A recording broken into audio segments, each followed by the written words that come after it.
Barcelona akan menghadapi Inter Milan di semifinal UEFA Champions League leg kedua di Giuseppe Meazza. Tapi sebelum clash, mari kita bahas tentang dua belah tim. Dan selamat datang di segmen baru di Mencoba Menjadi Pundit. So yes ya. Oke, kalau menjadi pundit pakaian pun harus seperti pundit. Betul?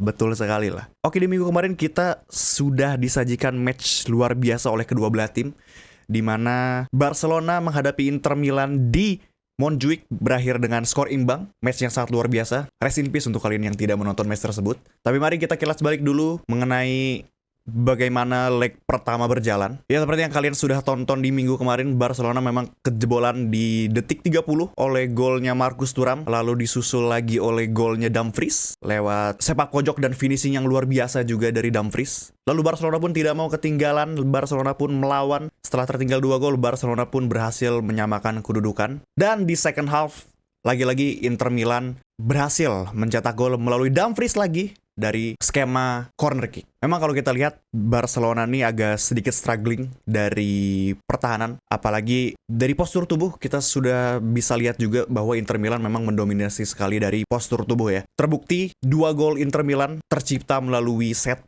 piece dan mengandalkan postur tubuh pemain Inter Milan yang sangat besar-besar. Ada Bastoni, ada Dumfries, ada Acerbi. Gila sih, ketiga pemain tersebut mempunyai postur yang sangat luar biasa memang. Dan di leg pertama pun permainan Inter Milan sangat-sangat efektif, bisa dikatakan. Tapi di leg pertama Barcelona memang menguasai jalannya pertandingan di babak pertama terlebihnya. Dan gol banger dari Rapinya berhasil menyamakan kedudukan Barcelona, dan Barcelona setidaknya bisa bernapas melawan Inter Milan nanti di Giuseppe Meazza. So, sudah jelas dari cara bermain Inter Milan, kalau kalian melihat dari leg pertama, defense-nya sangat-sangat rapat. 8 pemain bisa turun ke belakang untuk membantu pertahanan ketika Barcelona sedang menyerang. Dan Barcelona pun sepertinya sedikit kewalahan dengan counter attack-nya Inter Milan. Memang permainan mereka sangat efektif sekali, sehingga mungkin Barcelona harus lebih waspada lagi nanti di leg kedua menghadapi Inter Milan. Dari 5 match terakhir, Inter Milan yang akan menjadi tuan rumah di dini hari nanti hanya mendapatkan 1 kemenangan melawan Hellas Verona, diikuti dengan 1 draw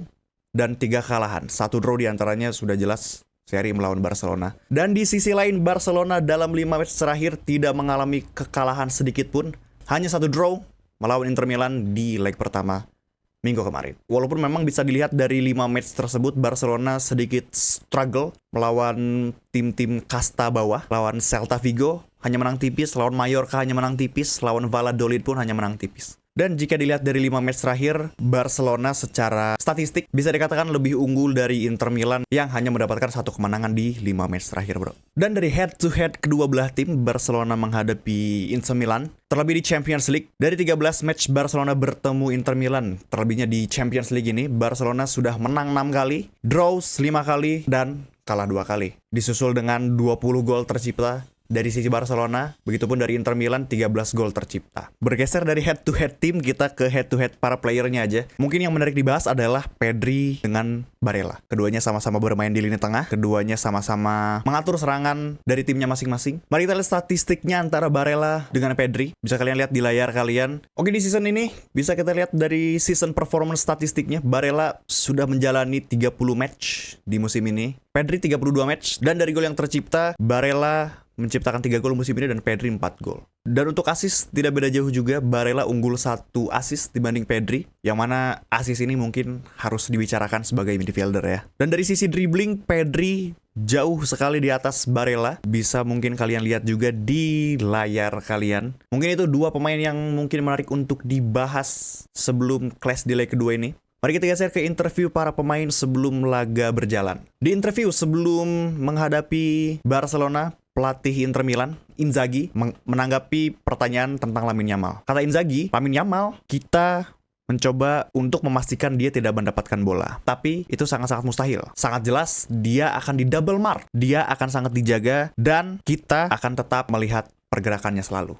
Begitu kata Inzaghi. Lalu bek jangkung milik Inter Milan pun ikut berbicara mengenai Lamine Yamal. Bahkan dia berkata Lamine Yamal adalah pemain terbaik yang pernah dihadapi. Itu kata Bastoni loh. Wow. Lalu dari sisi Barcelonanya, Dani Olmo berbicara mengenai leg kedua ini bahwa tidak khawatir tentang atmosfer di stadium nanti. Bahkan itu memotivasi kita lebih. Kita sudah bermain dan menang di Bernabeu, Wanda Metropolitano, dan Signal Iduna Park. Statement yang sangat luar biasa percaya diri sekali dari Dani Olmo. Lalu mastermind Barcelona, Bapak Hansi Flick, Hans-Dieter Flick juga berbicara, di Milan kita akan memainkan final sebelum final. Begitu kata Hansi Flick, kita akan memberikan segalanya di dalam lapangan untuk mencapai final. Bisa kalian lihat dari kedua belah tim sangat-sangat respect terhadap satu sama lain. Tidak ada yang merendahkan, mereka sama-sama menganggap bahwa pertandingan ini adalah pertandingan penting, pertandingan yang sangat sulit untuk kedua belah tim. Mari kita ke update para player sebelum kedua belah tim clash di leg kedua ini. Lewandowski sudah akan dipastikan masuk ke dalam bench Barcelona setelah dia mengalami cedera di beberapa minggu terakhir. Tapi sayang Barcelona harus kehilangan Koundé yang cedera di leg pertama Barcelona menghadapi Inter Milan. Dan Alex Balde pun sempat dirumorkan akan bermain di match ini.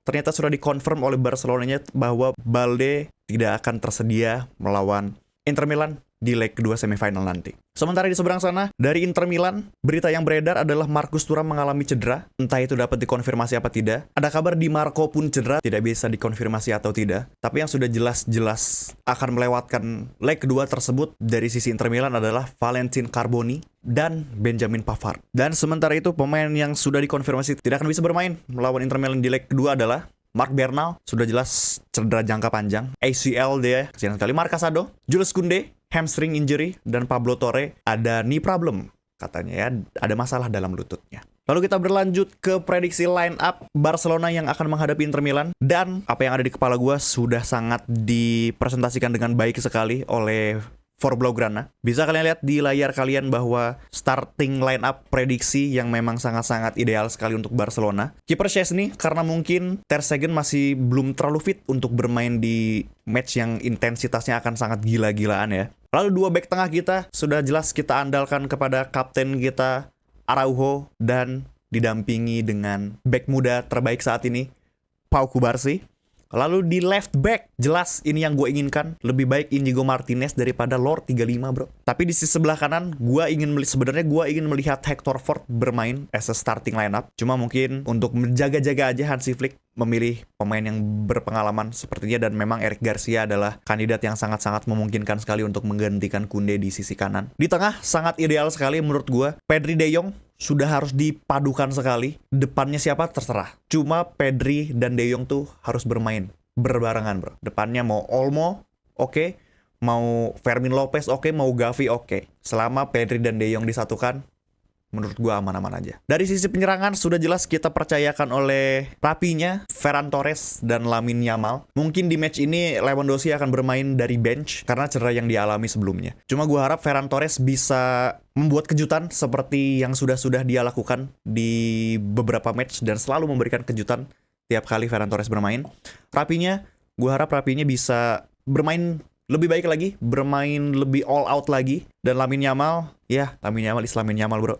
Gue harap dia bermain dengan baik. Gue harap dia bisa mencetak gol atau setidaknya mengancam lah untuk pertahanan Inter Milan. Dari sisi seberang, dari Inter Milannya sendiri, gue tidak tahu menahu tentang skuadnya. Gue tidak tahu menahu soal Inter Milan akan bermain seperti apa. Cuma mungkin fans-fans Milan di sini boleh komen di bawah. Untuk prediksi skor sangat-sangat sulit sekali untuk menebak skor di match ini. Kedua belah tim sangat-sangat luar biasa sekali bermain di leg pertama. Tapi gue rasa dengan statistik yang ada, dengan history match yang sudah dipaparkan, dengan cara bermain yang sudah kita lihat di leg pertama, Barcelona gue rasa akan mendominasi di leg kedua ini dan menang dengan selisih gol yang sangat tipis.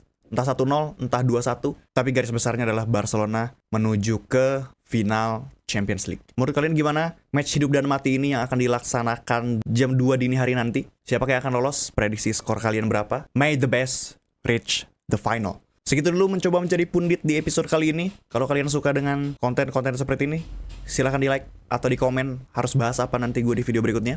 So in the meantime, I'll see you on the final. Hey, pede banget jing.